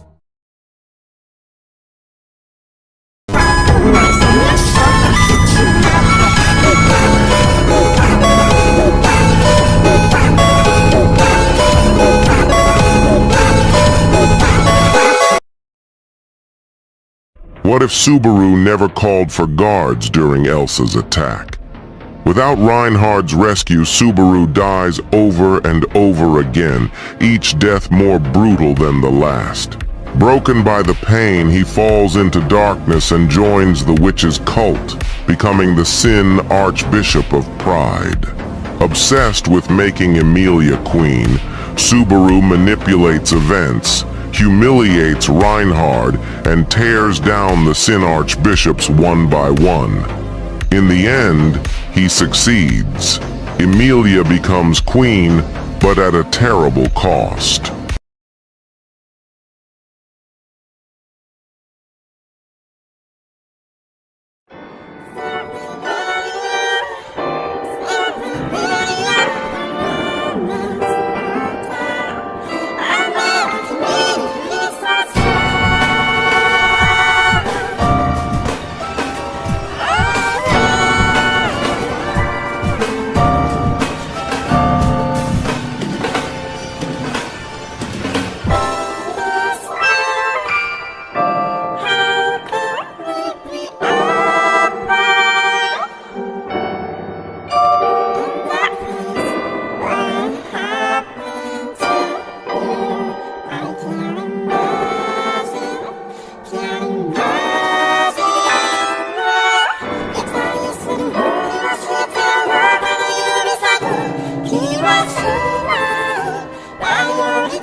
Later, after receiving news of the royal selection, Subaru learns Emilia's real name. He's known for a while that Satella wasn't really her name because at this point, Subaru's familiar with the myths and legends of the world, but regardless, Subaru's extremely overjoyed now that he knows Amelia's real name. In the midst of his celebration, he's interrupted by Betelgeuse, who Subaru's been living with for the past 2 months. Betelgeuse is upset by Subaru's laziness, to which Subaru replies, "I'm just doing what the gospel tells me." Betelgeuse explains to Subaru that it's time for them to commence the ordeal and find out if Amelia is a suitable vessel to harbor the witch's soul. Subaru's eager to see Amelia again, so he agrees to participate, but then asks Betelgeuse if Amelia will die in this process, which Betelgeuse obviously confirms. This causes a dark smile to form on Subaru's face, and the scene transitions. 400 loops later, Subaru is standing with a sword plunged through Betelgeuse's heart. As he's dying, Subaru explains to him that it took a great amount of effort and planning to finally reach this outcome. He had to form a contract with a minor spirit so he couldn't be possessed, and he had to hire Elsa to murder all of the fingers. But because this took him so long to accomplish, Subaru actually ended up spending more time with Betelgeuse than any other character, to the point that he actually started to consider him a friend. But despite that, he couldn't allow anyone to harm Amelia, and that's exactly what he tells Betelgeuse, right before demolishing his best friend's brain with a sword. Subaru then meets in private with Roswaal and lets the Amelia camp take the credit for killing Betelgeuse, which would increase Amelia's popularity and thus her likelihood of winning the royal selection. As Subaru's goal satisfies Roswaal's agenda as well, the two of them agree to continue working together. Subaru will do business in the shadows while Roswaal will handle the more public affairs.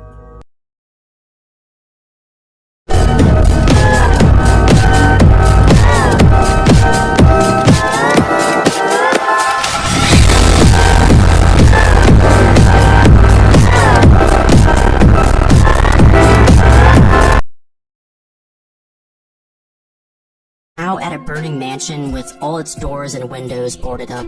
Inside the mansion, Regulus Corneus is running through the hallways in a panic, but he's not trying to escape as he hasn't even considered death a possibility. What he's actually doing is desperately searching for his wives so he can punish them for the fire. Little does he know, every single one of them has already been killed by the fire. As Regulus starts ranting about how selfish his wives are, Elsa bursts through the wall and kicks him across the hallway. When he gets back up and tries to attack her, she cuts off both his arms. She continues chopping away at his limbs until he's just a torso and a head, and then kicks him out of the boarded window and onto the ground where Subaru was waiting to greet him. Subaru explains to him that this mansion fire is the metaphorical divorce papers that his wives willingly agreed to present to him. As Regulus sits there in utter shock and disbelief that his wives would ever possibly betray him, Elsa returns to the scene and pokes one of her knives in his chest, holding him up like food on a stick.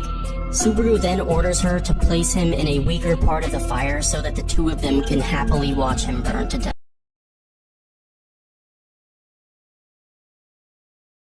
Forward a bit, and Julius is now dying on the floor of a bar after being betrayed by someone he trusted.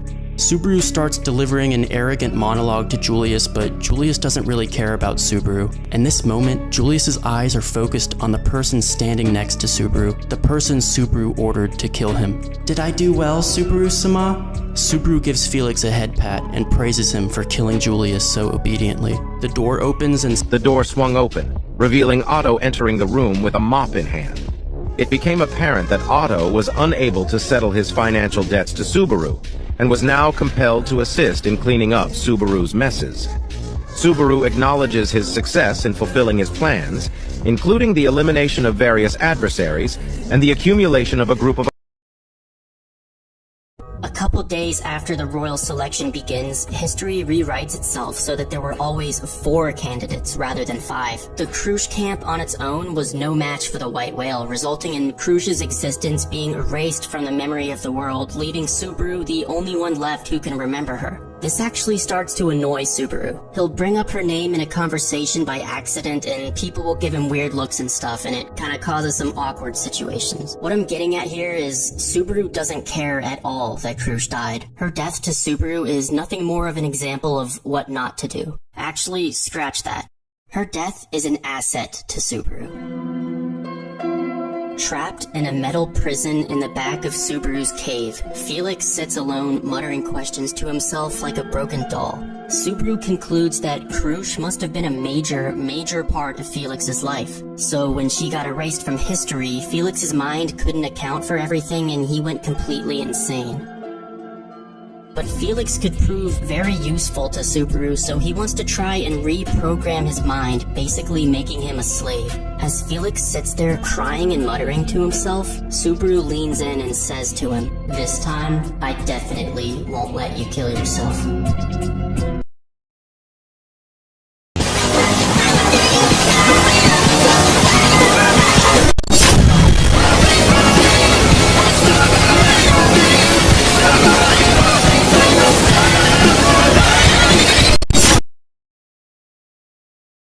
Otto couldn't pay off his financial debts. He's now being forced to help Subaru clean up his messes. As time went on, Subaru amassed a group of accomplices who helped him achieve many of his goals. He eventually eliminated each one of the Sin Archbishops, passing along the credit of their defeat to the Emilia camp. But that still wasn't enough to win Emilia the throne. To guarantee her victory,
Destroy the world to prove I matter, then so be it. I'll make them remember me, even if I have to burn everything down.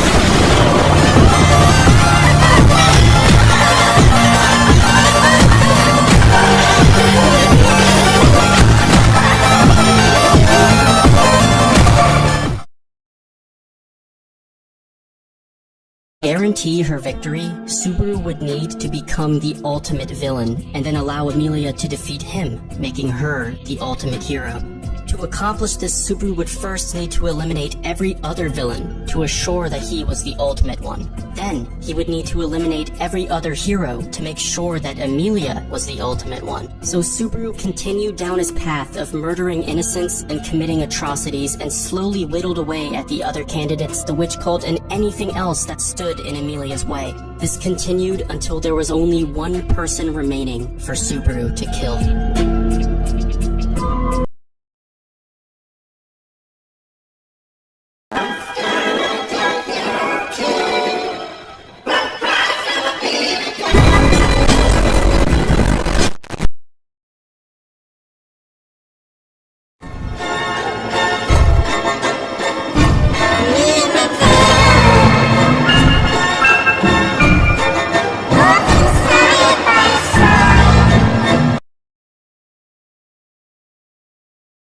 He managed not to just burn the capital, but the entire country itself. And Subaru noted that this was the first time he's ever seen Reinhardt show the emotion of hate.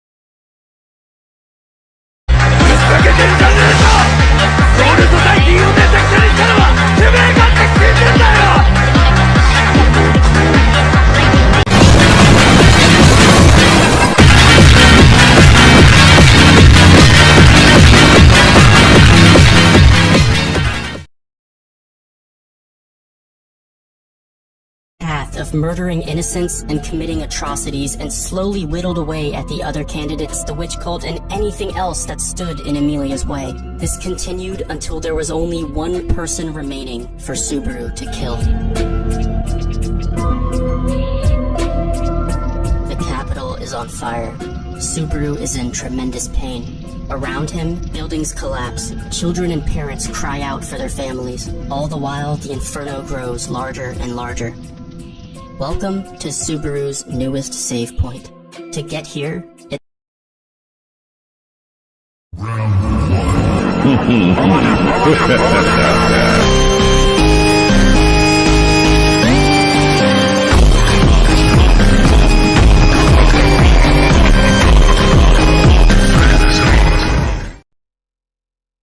Reinhardt was defeated, but not in the way most would expect. In a clash of pride, Subaru doesn't rely on raw physical strength to take down the Sword Saint. Instead, he goes for something far more devastating. He destroys everything Reinhardt stands for. Subaru skillfully manipulates and systematically dismantles the kingdom of Lugunica, shattering the very ideals and purpose that Reinhardt had devoted his entire life to protecting. Stripped of his beliefs and left with nothing, Reinhardt begins to question the very meaning of his existence. He is forced to confront his doubts and uncertainty in a world that no longer aligns with his values. Meanwhile, Subaru falls into an abyss of unimaginable darkness. He uses his power of return by death over 100,000 times, each time refining his strategies and perfecting his plans. Each sacrifice, each moment of pain, brings him closer to breaking Reinhardt's world completely. Through this relentless pursuit, Subaru proves that even the invincible Sword Saint, the one who seemed untouchable, can indeed be broken. Your hatred after all, Sword Saint. Discovered a new youth. Happy birthday. Happy birthday, Reinhardt. So, why is it? Are you so strong? Why are you so strong that I had to let them die to reach you? So jealous of you. I wish I'd been like you. I wish I had the power to just outright save everyone. So much.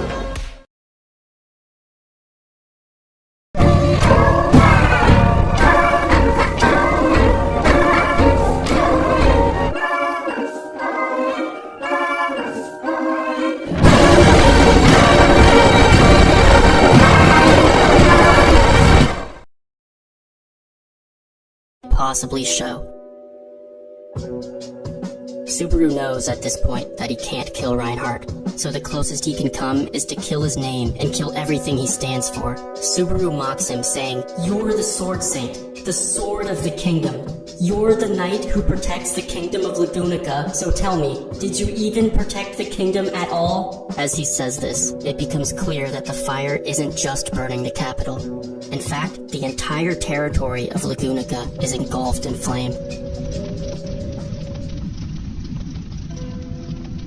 Subaru explains to Reinhardt that he's tried to kill him tens, hundreds, and thousands of times. He's studied him, researched him, and tested every idea he could possibly think of. He's gone through every conceivable form of trial and error to kill Reinhardt, and nothing worked. He sacrificed Meili and Elsa, Roswaal, Otto, the witch cult, the archbishops, and he committed every conceivable crime in existence, but he still couldn't kill Reinhardt. So the only thing left in his power to do was to kill Reinhardt's name, kill everything he stands for as a hero. Because if a hero can't save anything, then they aren't a hero anymore. As Subaru explains this to him, Reinhardt appears visibly shaken. Subaru's voice starts trembling, laced with sobs. The last time Subaru shed tears was his very first day in this world. He never cried during any of his horrific acts, yet here he is, crying over Reinhardt's power of all things. Back then, Subaru was jealous of Reinhardt. After helplessly dying to Elsa 87 times in a row, Subaru watched as Reinhardt just showed up randomly and defeated her with one swing of his sword. Subaru aspired to have that power so much, he began to hate it. And now, Subaru will taste that power firsthand, because Reinhardt is going to kill him. Reinhardt doesn't reach for his sword. Subaru's so weak that it wouldn't even be necessary.